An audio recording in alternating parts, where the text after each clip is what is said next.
Uma boa noite, mais uma vez, a amada igreja.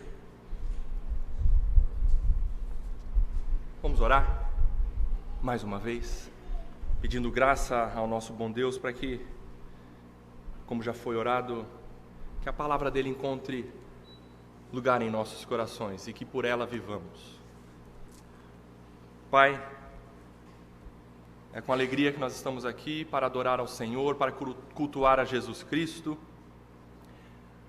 no meio do mundo, Senhor, hostil, num momento perigoso que nós estamos vivendo, mas ainda encontramos oásis nesse deserto. A Tua igreja é o nosso refúgio secreto, é o melhor lugar que nós podemos estar, aos Teus pés, com intimidade com o Senhor, próximo de Ti, aprendendo mais e mais do Senhor, renovando as nossas mentes pelo lavar da Tua palavra. Por isso agradecemos por Tua bondade nesta noite, em ainda insistir conosco, em ainda falar conosco. Assim, oramos, pedindo ao Senhor que o Senhor se manifeste pelo Teu Espírito Santo e que nós compreendamos as Escrituras e vivamos por meio delas, Senhor. Limpe as nossas mentes, purifique os nossos corações e que a nossa visão seja realmente mudada para nós compreendermos o mundo pelo viés da Tua palavra. Assim oramos, com uma santa expectativa, com alegria e também com temor, no nome de Jesus. Amém. Amém. Meus amados, vamos estudar sobre a cosmovisão, uma cosmovisão realista baseada nas Escrituras, baseada na Bíblia. E hoje teremos como texto base o Salmo de número 2. Então, por favor, abra lá o Salmo de número 2.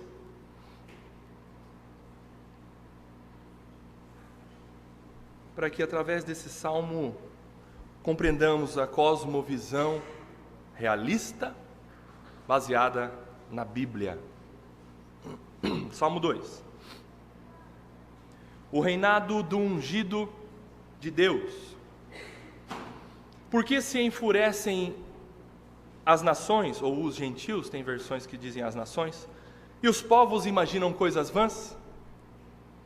Os reis da terra se levantam, e os príncipes conspiram contra o Senhor e contra o seu ungido, dizendo: rompamos os seus laços e sacudamos de nós as suas algemas.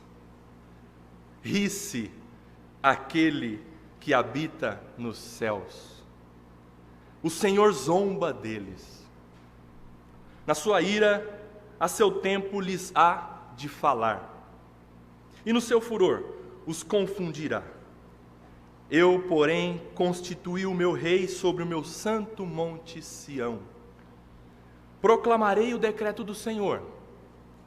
Ele me disse: Tu és meu filho, eu hoje te gerei. Pede-me, e eu te darei as nações por herança, e as extremidades da terra por tua possessão. Com vara de ferro as regerás, e as despedaçarás como um vaso de oleiro. Agora, pois, ó reis, sede prudentes. Deixai-vos advertir, juízes da terra. Servi ao Senhor com temor, e alegrai-vos nele com tremor. Beijai o filho, para que se não irrite, e não pereçais no caminho. Porque dentro em pouco se lhe inflamará a ira. Bem-aventurados todos os que nele se refugiam. Amada igreja, qual é a sua cosmovisão? Qual é a sua visão de mundo? Cosmovisão significa visão de mundo. Como você vê o mundo a partir das lentes dos seus olhos.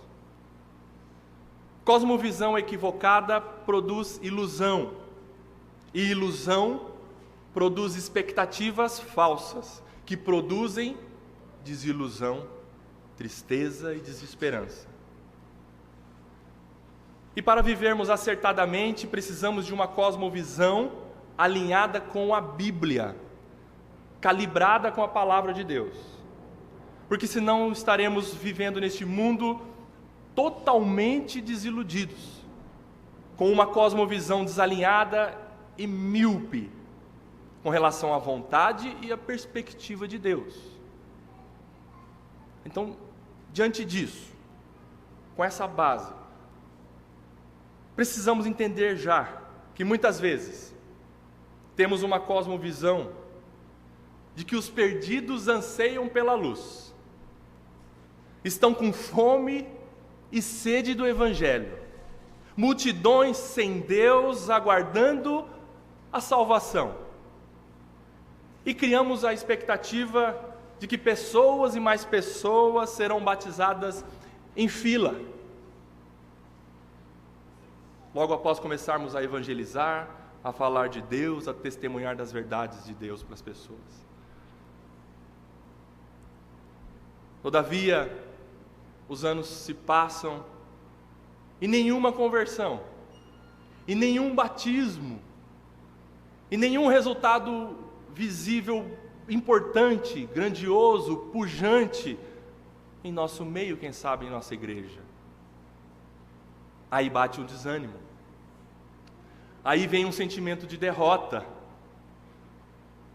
e mais, nós passamos a cogitar que temos um Deus fraco, nós passamos a cogitar que temos um Deus fracassado, porque nós vemos várias organizações e o mundo de um modo geral só prosperando, só frutificando, só crescendo, e multidões sendo arrastadas, quem sabe.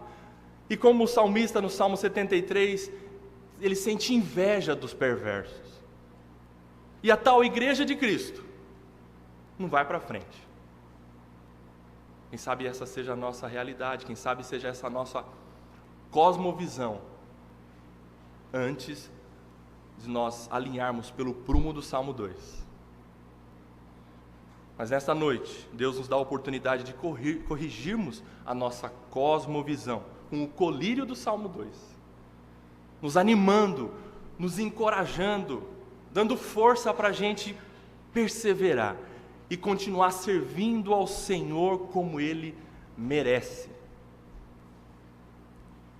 No Salmo 2 nós encontramos então, meus amados, uma cosmovisão bíblica, realista e encorajadora, que ajuda a gente a entender o mundo, a vida, o Evangelho, as pessoas, a luta em meio aos ímpios, tudo sob o manto ou debaixo do manto da soberania de Deus, do controle absoluto de Deus. Isso que o Salmo 2 há de nos ensinar.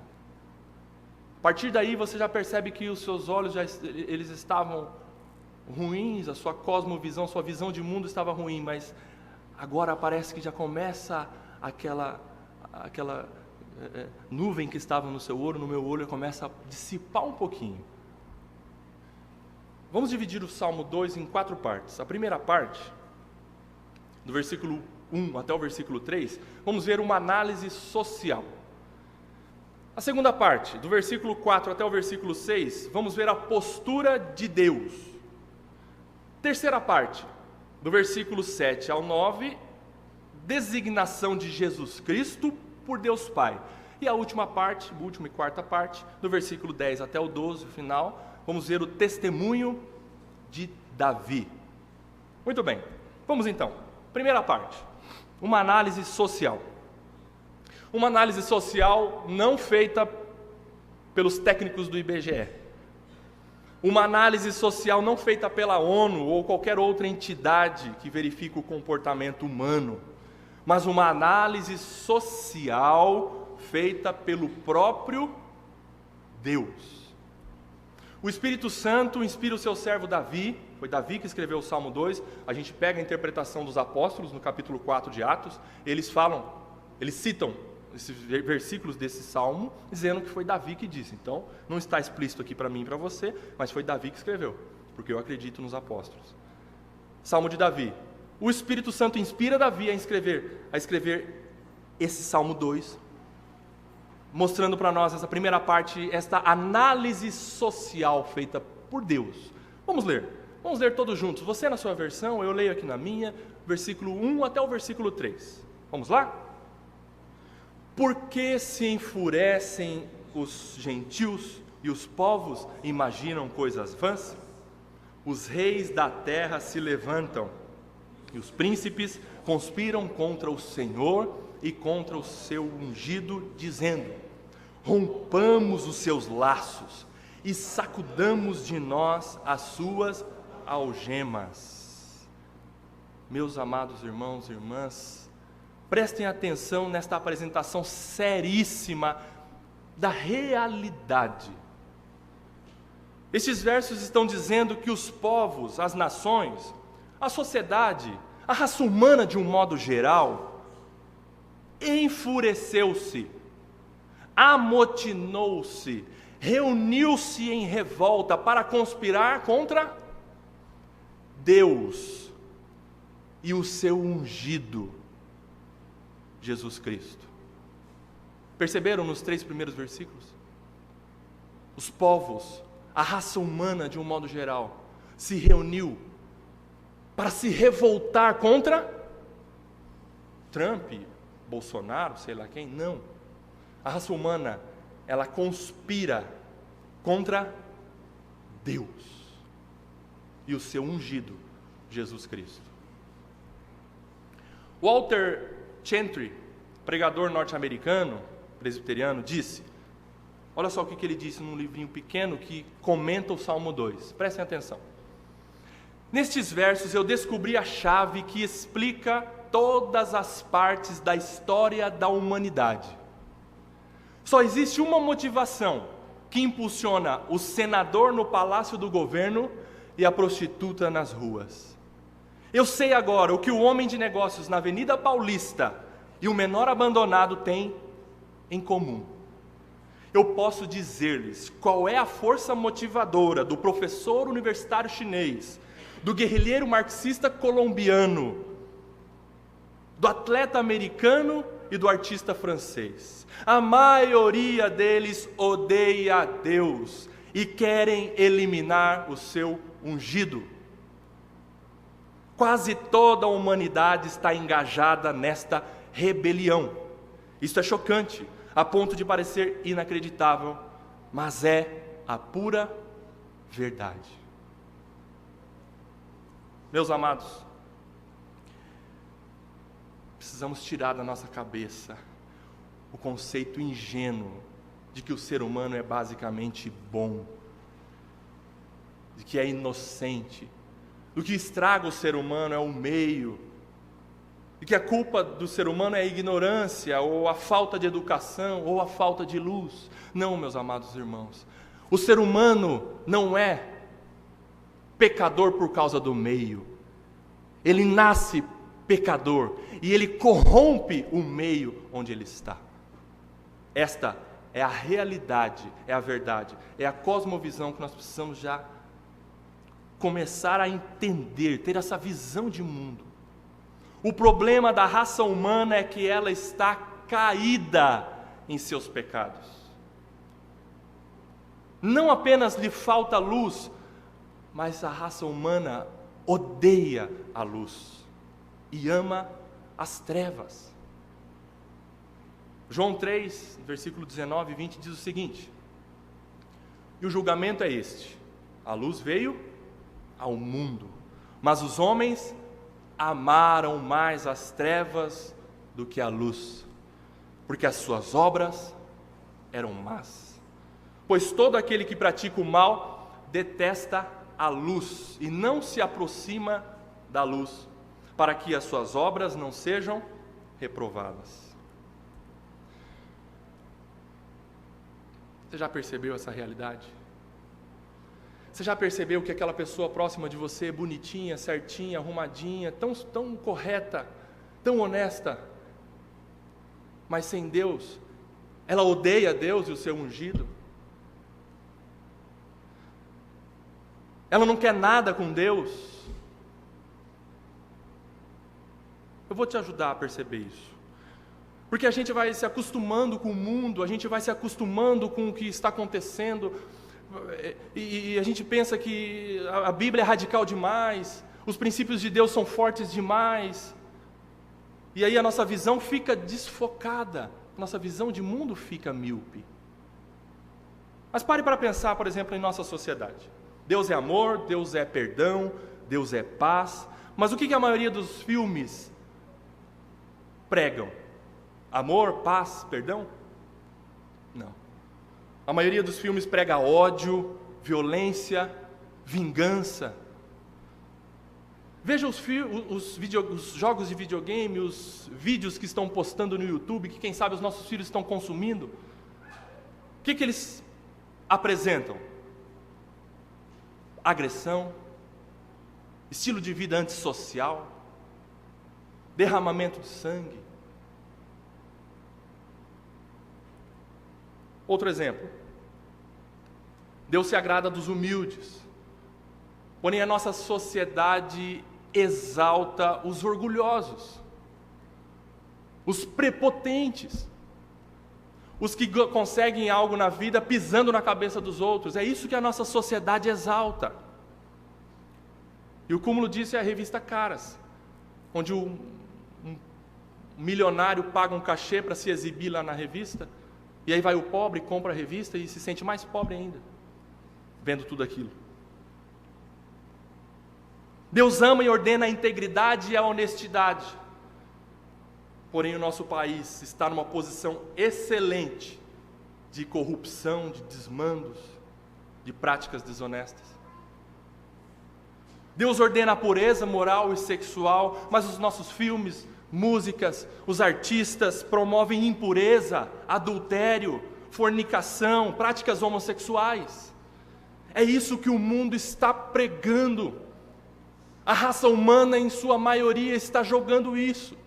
Está pregando isso para que nós compremos, nós acreditemos, tenhamos essa visão de mundo conforme o mundo. Deus é a favor da família, do relacionamento sério entre um homem e uma mulher. Mas o mundo incentiva nossos filhos, nossos jovens a não se casarem. E aos casados, a se divorciarem. A sociedade prega aos nossos filhos que o legal é ficar. Que é legal morar junto. Que é bacana praticar sexo sem compromisso.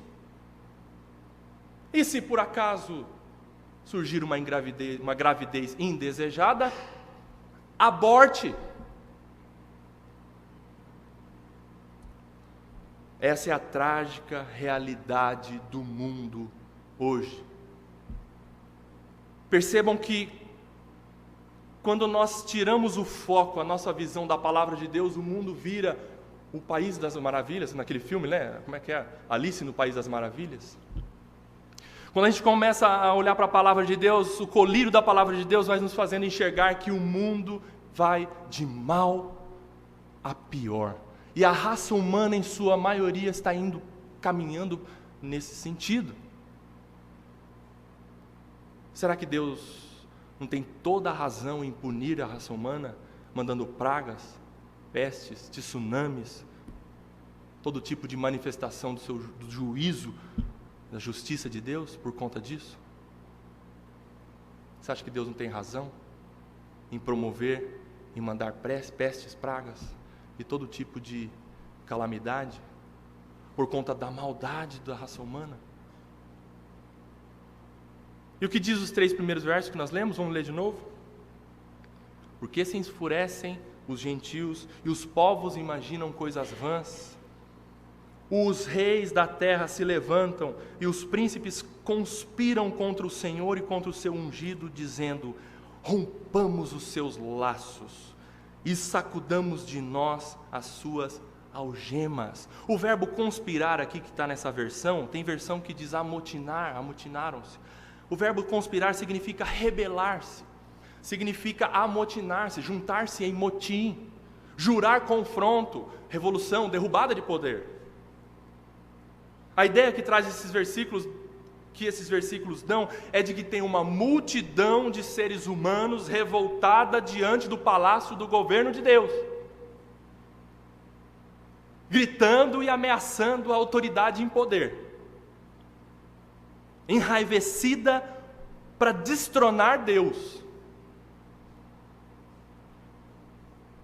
desejando ardentemente invadir o palácio de Deus e eliminá-lo, acabar com o nome de Deus da raça humana ou da história da humanidade.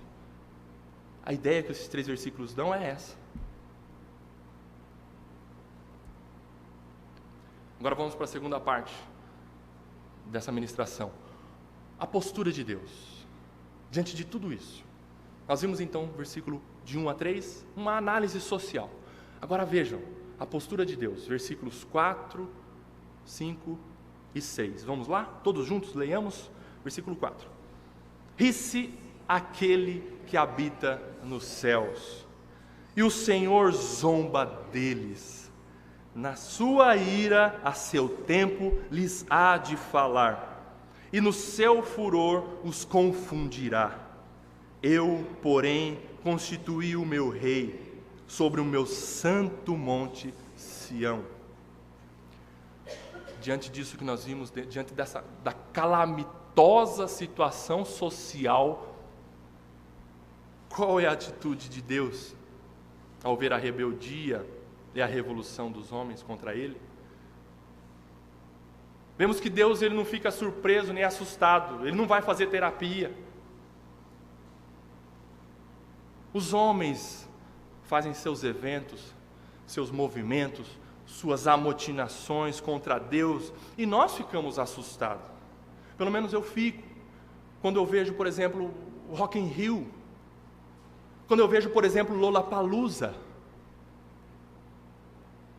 aquelas pessoas tresloucadas, virando dias e noites sem dormir, aquelas músicas que pisoteiam e cospem na lei de Deus, jovens se drogando e se prostituindo, como se fosse um quarto de motel a céu aberto, aquele mar de gente se erguendo monumento a Satanás. A gente fica assustado quando vê notícias sobre esse tipo de aglomeração de pessoas. Mas Deus olha para tudo isso, o que Ele faz? Ele faz assim, ó.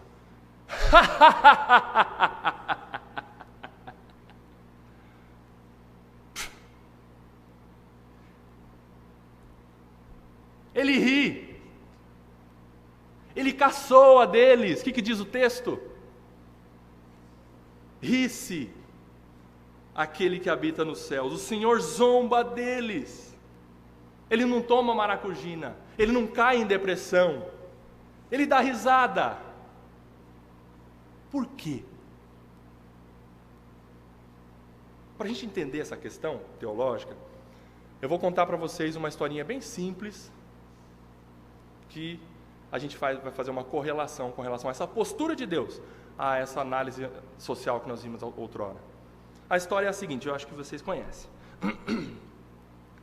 Na floresta, todos os dias, o elefante ele ia para o ribeiro tomar água. E toda vez que ele ia para o ribeiro tomar água, ele pisava na casa da formiga. E as formigas ficaram revoltadas. Aí uma delas, a formiga general, reuniu todas elas e falou o seguinte: olha, a gente precisa pôr um basta nisso. Unidas somos mais. Vamos fazer o seguinte: antes do elefante pisar aqui na nossa casa, ele passa debaixo da copa daquela árvore. Então de madrugada a gente sobe na árvore, todas nós, e quando o elefante passar, no meu comando, atacar. Todas nós vamos pular no elefante e vamos matar o elefante. Assim ele não vai pisar mais na nossa casa. Dito e feito. De madrugadinha elas se reuniram lá na copa da árvore, e o elefante vinha para beber água. De repente a general disse: atacar! E todas elas pularam em cima do elefante, e foi aquela briga entre elas, né? E aí o elefante ficou escuro de tanta formiga sobre ele.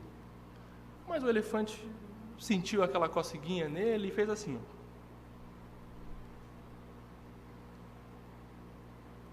Foi formiga para tudo quanto é lado. Só sobrou uma, bem no gogó dele aqui assim. Aí aquelas que estavam estraçalhadas lá no chão, ainda com um pouquinho de força que elas tinham, elas começaram a gritar: enforca, enforca, enforca. Essa foi podre, né? Vocês entenderam por que Deus olha para a rebeldia dos homens e Ele ri, e Ele caçoa? Porque é ridículo. É ridículo seres humanos, criaturas finitas, mortais, pobres, fracas, miseráveis, quererem tirar braço de queda com o Todo-Poderoso. É ridículo. Mas o texto diz mais. O texto mostra que, além de rir e de caçoar, Deus se ira. E em sua ira Ele os repreende. Em seu furor, Ele os aterroriza. Mas como assim, Rodrigo? Deus se ira? Deus aterrorizando os seres humanos? Como assim? Deus é bom. Deus é amor. Deus é paz. Não é politicamente correto falar sobre a ira de Deus, sobre a manifestação do furor de Deus, Deus aterrorizando os seres humanos. Mas o que diz o texto? Exatamente isso. Meus queridos, porque não se prega sobre a ira e a manifestação da justiça de Deus, muitos púlpitos são tidos por desprezíveis, por fracos, púlpitos inofensivos ao ouvinte pecador, merecedor de uma palavra como essa. É verdade, Deus é amor, Deus é paz, Deus é misericórdia, sim. Mas Deus é justiça, Deus é ira, Ele não tolera impiedade. Não é um Deus que fica em cima do muro e Ele vai até, com relação a você, eu não sei o que eu vou fazer. Não. Se é pecador e merece a ira de Deus, Ele vai derramar a ira sobre aquele pecador, custe o que custar. Nós precisamos ouvir não somente sobre a ira vindoura de Deus, ou seja, aquela ira que há de vir quando Jesus Cristo voltar para julgar o mundo, mas também precisamos ouvir sobre a ira presente de Deus. A ira de Deus não há de ser manifestada somente lá quando Jesus vier pela segunda vez, mas a ira de Deus é revelada agora. Há um dia, sim, determinado para a execução do juízo final de Deus, porém hoje o Senhor já está exercendo juízo sobre o ser humano. Colossenses capítulo 3, versículos 5 e 6 diz assim: fazei, pois, morrer a vossa natureza terrena, prostituição, impureza, paixão lasciva, desejo maligno e a avareza, que é a idolatria. Versículo 6, por estas coisas é que virá, por estas coisas é que veio, por estas coisas é que vem a ira de Deus sobre os filhos da desobediência. Nós estamos lendo hoje a ira de Deus está sendo manifestada. Se você ler esse texto amanhã, o verbo no presente não vai mudar. Amanhã a ira do Senhor continua sendo manifestada. E Paulo nos ajuda também a compreender isso, sobre a ira de Deus revelada no presente, lá no capítulo 1 de Romanos, que nós já estudamos. Capítulo 1 de Romanos, não precisa abrir, mas eu vou citar para vocês versículo 24, 26 e 28. Capítulo 1 de Romanos, 24, 26 e 28. O 24 diz assim: por isso, Deus entregou tais homens à imundícia, pelas concupiscências do seu próprio coração. Versículo 26, por causa disso, os entregou Deus a paixões infames. Paulo não está mostrando que Deus iria fazer uma coisa no futuro. Não, que Deus já está fazendo no presente. E o versículo 28 diz: e por haverem desprezado o conhecimento de Deus, o próprio Deus os entregou a uma disposição mental reprovável. Os entregou. A raça humana já está sentindo os efeitos do juízo e da justiça de Deus. Estas frases dão a ideia, sabe do quê? Vou contar outra historinha, mas essa é legal. É legal, é mais comovente. Imagine um barquinho com o seu possuidor. E o barquinho com o seu possuidor amarra o barquinho junto ao cais, e ali ele está seguro, a maré sobe, a maré desce, mas ali o barquinho está seguro, amarrado junto ao cais. Mas o barquinho não gosta. O barquinho acha isso uma ofensa à sua liberdade. O barquinho acha isso terrível demais para ele.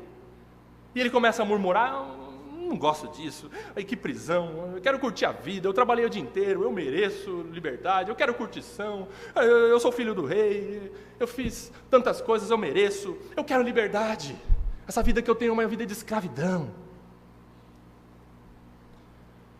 Então o dono do barquinho faz o seguinte: você quer liberdade? Então toma liberdade. Opa, aqui eu amarrei, aqui eu desamarrei. Vai, pode ir. E o barquinho vai navegando em direção ao alto mar, e as ondas começam a ficar mais violentas, mais bravias, e o barquinho está agradecendo: obrigado, agora eu tenho o que eu quero, curtição, liberdade, essa é a vida que eu tanto sonhei para mim, muito obrigado. E as ondas começam a bater nesse barquinho, e o barquinho chega um momento que ele é despedaçado.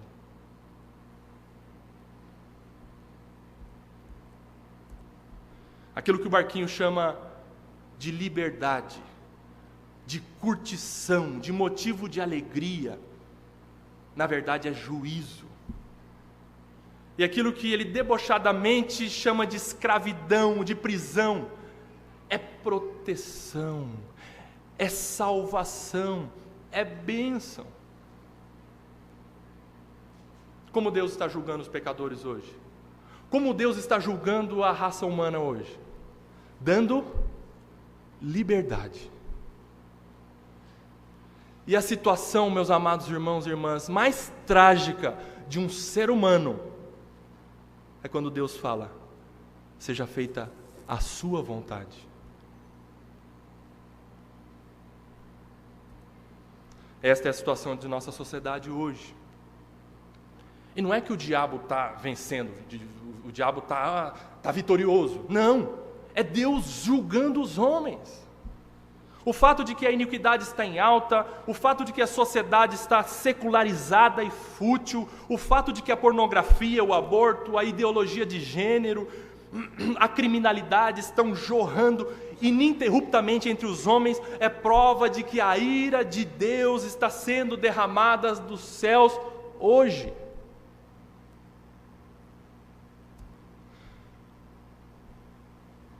Voltando ao texto, então Deus designa seu ungido, quando fala, versículo 6, eu porém constituí o meu rei sobre o meu santo monte Sião.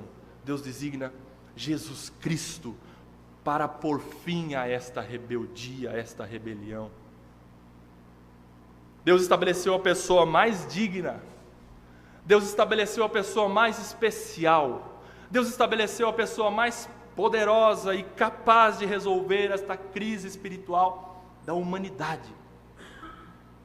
Seu próprio Filho, amado Jesus Cristo, o Rei dos Reis. Os apóstolos interpretaram esse texto apontando para Jesus Cristo, o Rei designado aqui, como quando Davi escreve essa profecia. Os apóstolos disseram, esses versículos dizem respeito a Jesus Cristo, lá no capítulo 4 de Atos, se você quiser ler depois, 25 e 26, fala sobre isso. Terceira parte, vamos lá. Primeira parte nós vimos uma análise social. Segunda parte nós vimos a postura de Deus. Agora vamos à terceira parte. Designação de Jesus Cristo por Deus Pai. Leia aí, por favor, versículo 7 até o versículo 9, por gentileza. Leia em voz alta.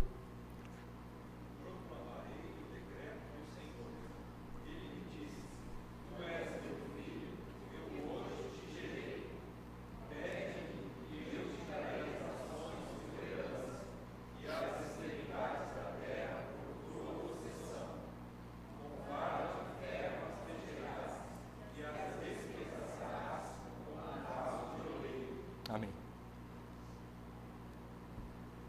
Aqui temos o Filho de Deus declarando o decreto de Deus, a escolha do seu ungido. Amados, quando Davi escreveu assim, ó, proclamarei o decreto do Senhor, ele me disse, é como se Jesus estivesse dizendo a Deus Pai. Ele me disse, tu és meu filho. Então Deus Pai falou para ele, tu és meu filho, eu hoje te gerei. Pede-me, eu te darei as nações por herança, as extremidades da terra por tua possessão. Com vara de ferro as regerás e as despedaçarás como um vaso de oleiro. Deus estabeleceu Jesus Cristo para quebrar a rebeldia dos homens, como quebra, como despedaça um vaso de barro. Na sua ira santa, Jesus vem ao mundo para quebrar e destruir os impenitentes. E na sua graça ele veio ao mundo para quebrantar e reconciliar com Deus os arrependidos, os penitentes. Os evangelhos mostram isso. Jesus Cristo veio ao mundo profetizando, declarando, anunciando, proclamando o decreto do Senhor. O que Jesus dizia? Arrependei-vos, porque está próximo o reino dos céus. A mensagem de Jesus continha a proclamação do decreto do juízo e da justiça de Deus e do decreto da graça e da misericórdia de Deus. A mensagem de Jesus Cristo proclamava isso. O decreto da justiça e do juízo de Deus e o decreto da graça e da misericórdia de Deus. Decreto do juízo e da justiça de Deus. Em outras palavras, Jesus proclamou o decreto da seguinte maneira: vocês precisam se arrepender. Vocês se encontram em rebeldia contra Deus, o meu Pai, porque o dia do juízo está chegando. Vocês não têm a menor chance, nenhuma possibilidade de salvação, a não ser por mim. Decreto do juízo e da justiça de Deus. O decreto da graça e misericórdia de Deus. Jesus dizia também em outras palavras: arrependam-se, porque em sua infinita graça, o meu Deus, o meu Pai, perdoa todos os seus pecados. Se vocês crerem em mim como um único Deus verdadeiro e enviado por Deus Pai. Decreto da graça e misericórdia. E precisamos cada vez mais estar convictos de que este decreto da graça e misericórdia de Deus não é papo furado, não é balela, não é a história da carochinha, não é conversa para boi dormir. O decreto da graça e misericórdia de Deus não é ilusão. E qual é a prova? Que o perdão, que a justificação, que o processo de santificação não são mentiras, mas são reais e algo que de fato acontece na vida das pessoas. Qual é a prova? A prova é a regeneração, é o novo nascimento, é ser uma nova criatura. Ser nova criatura em Cristo Jesus é a prova visível das bênçãos invisíveis que o Evangelho nos promete. Silas Campos fala sobre isso.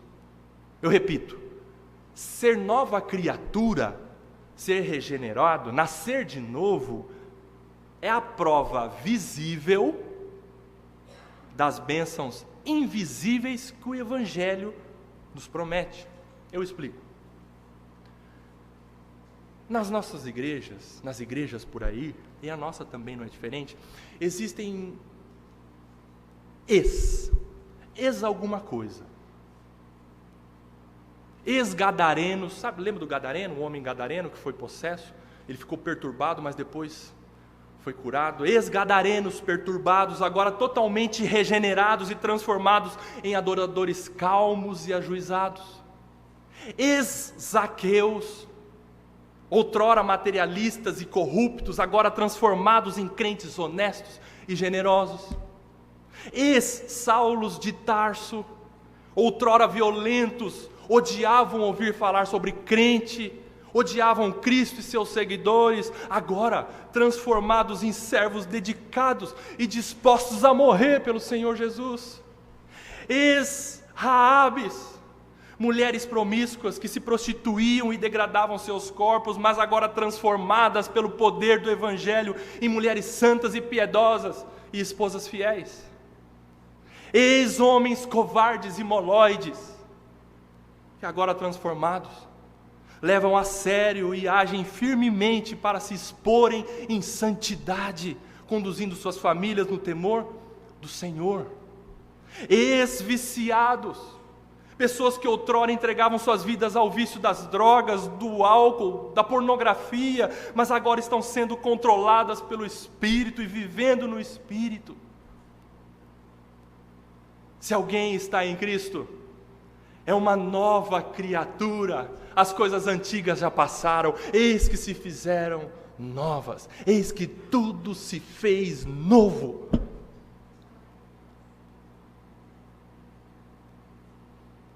A prova é esta, a regeneração, o novo nascimento, ser uma nova criatura em Cristo Jesus.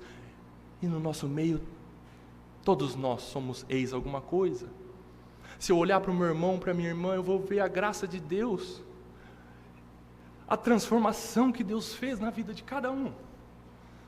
Essa é a prova visível das promessas invisíveis de Jesus Cristo no Evangelho.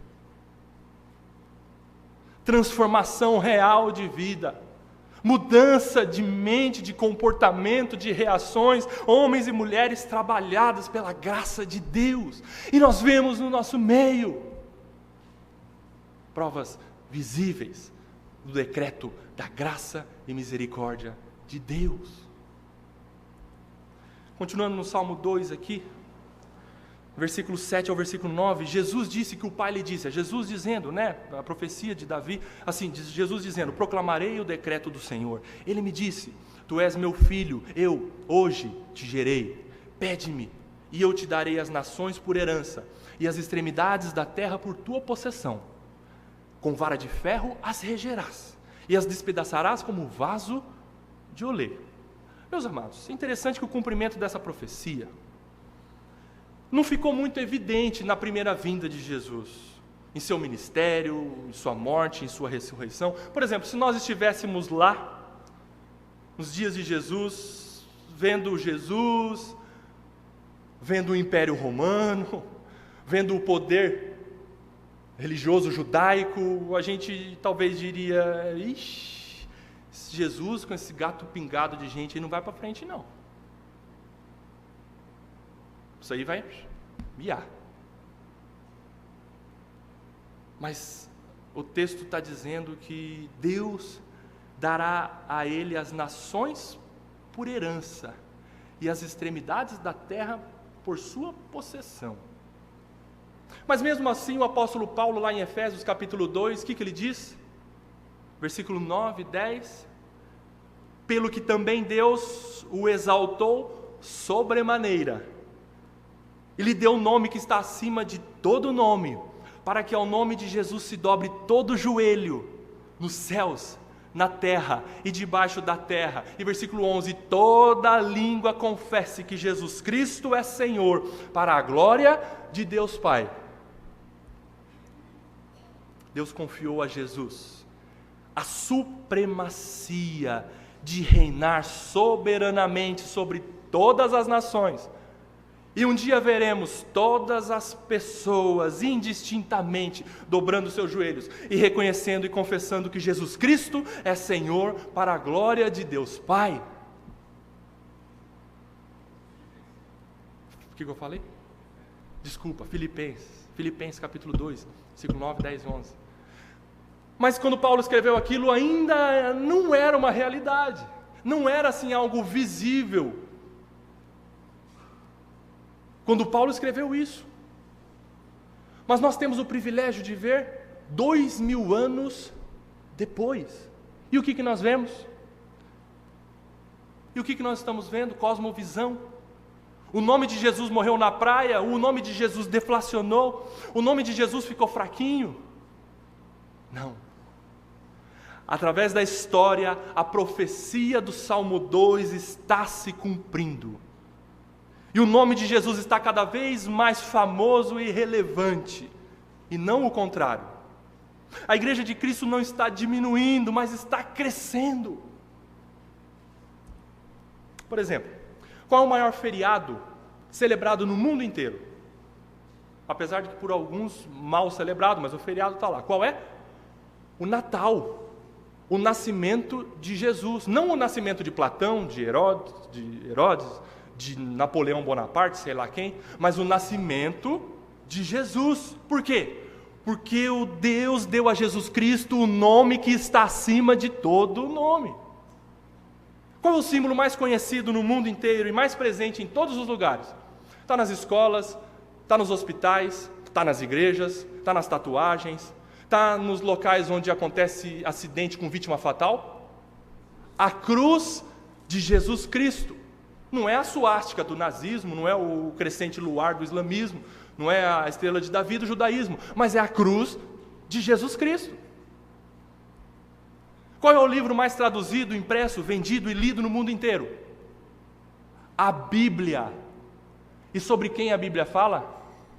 De capa a capa, a Bíblia declara, a Bíblia revela, a Bíblia fala sobre a pessoa de Jesus Cristo, o Filho do Deus vivo, o Emanuel, o maravilhoso conselheiro, o príncipe da paz. Por quê?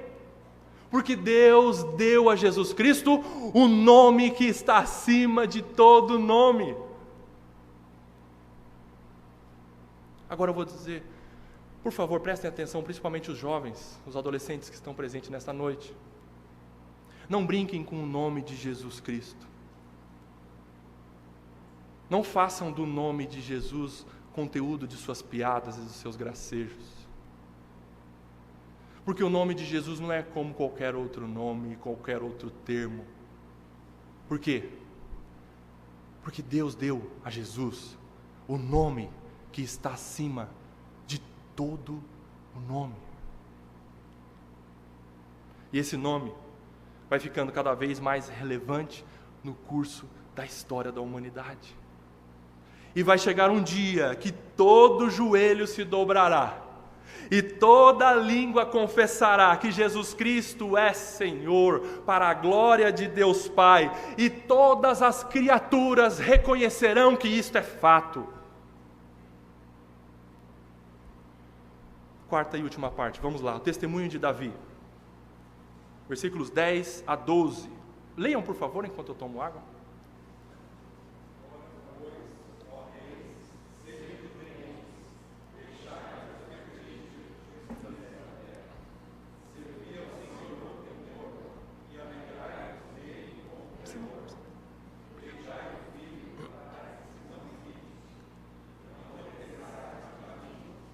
Porque dentro em pouco se lhe inflamará a ira.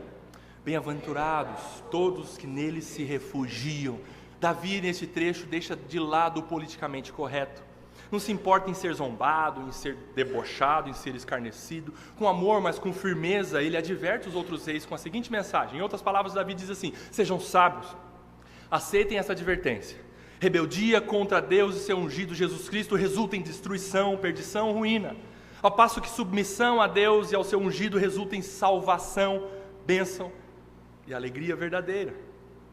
Adorem a Deus com temor, adorem a Deus com tremor. O meu Deus é um Deus alegre, mas Ele é santo e não tolera a adoração com leviandade. Aplicando isso, quem sabe, à nossa comunidade. Igreja, meus amados, não é lugar de oba-oba. É lugar de alegria, sim, mas de temor. Não é lugar de balbúrdia. É lugar de adoração, só que não sem santidade. É lugar de culto, só que não sem temor. Isso que Davi ensinou. Vejam aí o versículo 11: servi ao Senhor com temor, alegrai-vos nele com tremor.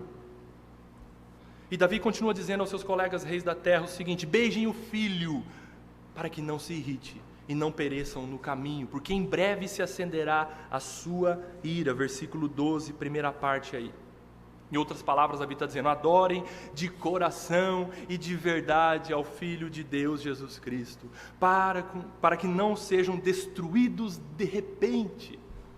Submetam-se às suas ordens, à sua palavra, creiam em Jesus Cristo como o único Deus verdadeiro. Parem de lutar contra aquele que é invencível.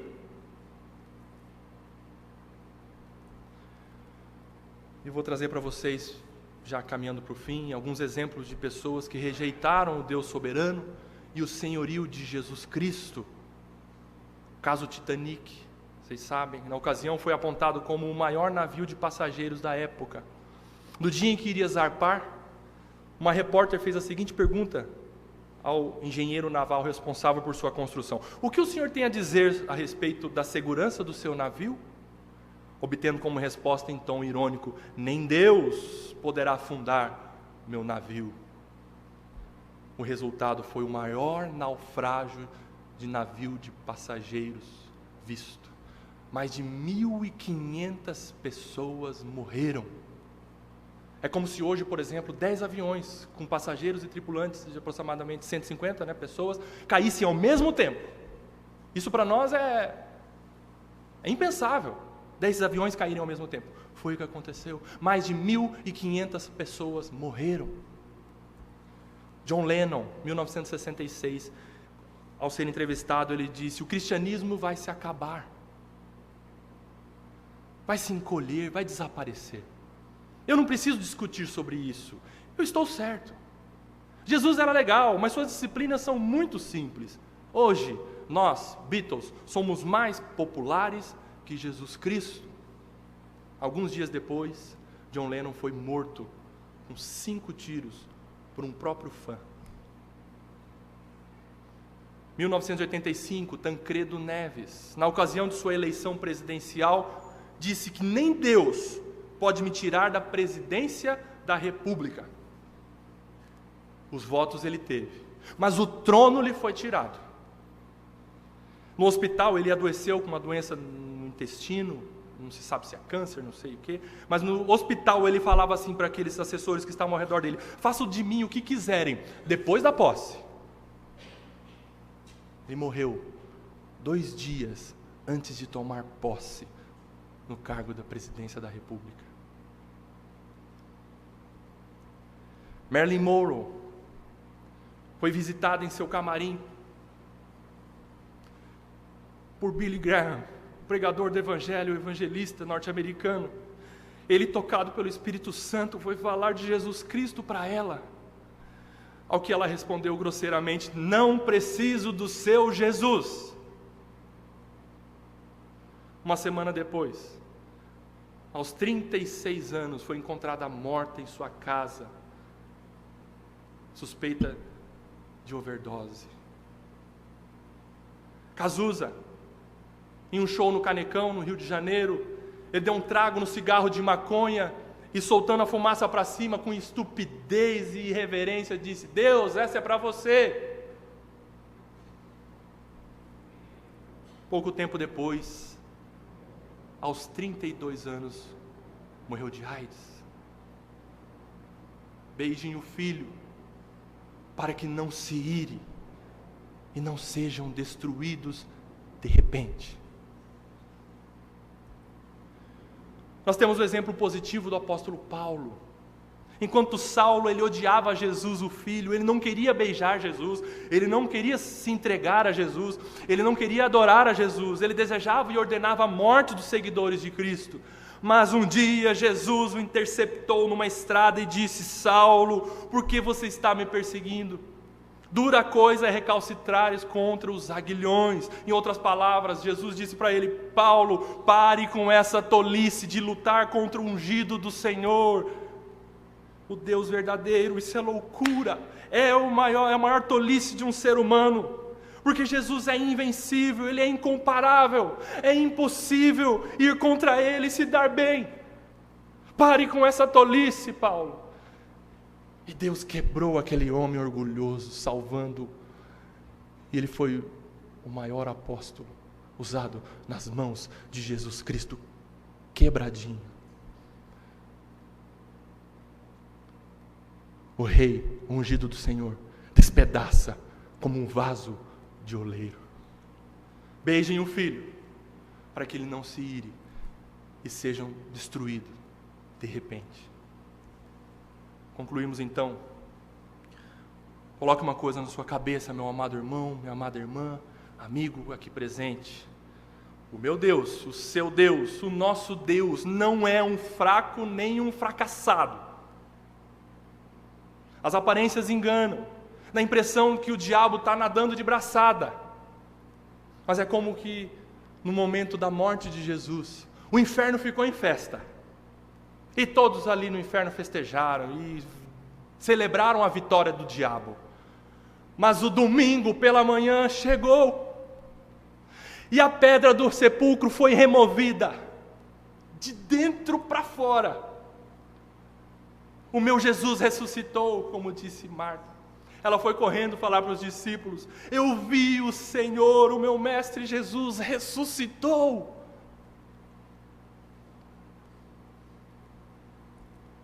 A rebelião dos homens contra Deus é grande e intensa, mas o nosso Deus continua sentado no seu alto e sublime trono, governando soberanamente todos os moradores da terra. Como disse o próprio Nabucodonosor, lá no livro de Daniel, o seu domínio é eterno, o seu reino se estende de geração em geração, todos os moradores da terra são considerados como nada, e o Altíssimo faz o que quer com o exército do céu e com os moradores da terra. Não há quem possa deter a sua mão, nem questionar o que ele faz. Nós ficamos assustados ao vermos a rebeldia, a amotinação dos homens contra Deus, contra a igreja, zombando de nós, crentes. O que você está fazendo? O que você vai fazer? Que estilo de vida é esse? Para com isso, tem muito mais o que fazer na vida, vai curtir, liberdade. Mas Deus dá risada, e Deus zomba desses rebeldes. Eles pensam que estão curtindo o pecado, mas eles estão sendo curtidos por seu próprio pecado. Meus queridos ouvintes, diante desta cosmovisão realista e encorajadora que nos é apresentada na Bíblia, a respeito do soberano reinado de Deus sobre todos os aspectos do universo, fale para as pessoas a respeito do ungido do Senhor Jesus Cristo. Fale sobre sua graça e fale sobre o seu juízo, para que venham a crer no glorioso nome de Jesus Cristo. Porém, vivam de tal forma que os inimigos de Cristo vejam o cumprimento do final do versículo 12. O que diz lá o final do versículo 12? Bem-aventurados todos os que nele se refugiam. O que significa bem-aventurado? Quão feliz é. Que os inimigos de Cristo vejam em sua vida, em sua família, no seu casamento, como vocês são felizes por adorar a Jesus Cristo. Por se refugiarem nele. Bem-aventurado, ou como são felizes todos os que nele se refugiam. Diga a eles que Jesus prometeu que viria e ele veio.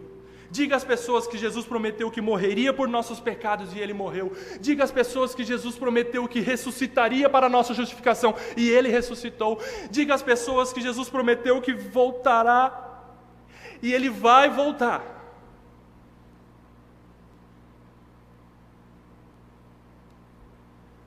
Que nossos corações estejam verdadeiramente e de fato aquecidos quando cantarmos: ó Pai, eu queria tanto ver o meu Senhor descer, vindo me encontrar. Eu posso até imaginar a refulgente glória do Senhor Jesus transpondo as brancas nuvens no mais puro azul, onde nem sul nem norte existirá.